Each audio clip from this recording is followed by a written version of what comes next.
I'm Dr. Graham Teague. This is a brief video to demonstrate two very simple techniques that you can use now to see if you have spinal imbalances. Now it's these imbalances that cause your pain, whether you have low back pain, sciatica, neck or even upper back pain. Now the first test is very simple. All you're doing is looking at your pelvic height. So all you do is look in a mirror and note if one side of your pelvis is higher than the other.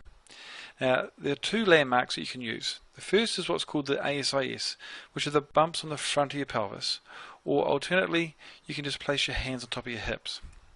Now, what you'll note is that one side of your pelvis is higher than the other, and this creates what's called a rotational imbalance.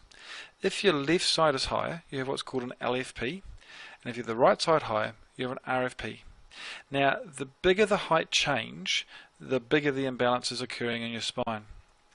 And also you can look at the side view of your posture, and this is what detects what's called a tilt type imbalance, where you can have a sway back where the curve in your low back is a lot greater, or you may have a flattened spine.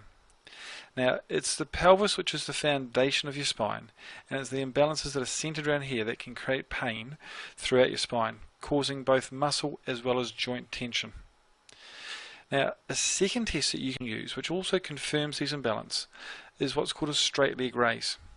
So simply lie on your back with your knees bent and then straighten one leg and raise it as high as you can until you can feel a pulling in the back of your leg or in your lower back. And then just repeat this for the other side. Now there are two things that you will note. First that you may find is you can lift one leg higher than the other side. Now if this is the case, then again it confirms that you have a rotational imbalance. Secondly, people should be able to lift their leg up to almost 90 degrees. Now if you find that you can't lift your leg up to 90 degrees, and if both your legs are similar, then you may have those tilt type imbalances. But these two simple tests indicate that there are imbalances in your spine. Now the greater the change, the more the imbalance. If there's minimal change, then it means that your pain is very simple and very quick to remove.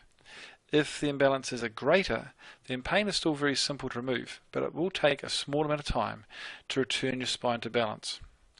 But these two tests can be used to detect your imbalances now, but you also can use them to monitor your imbalances.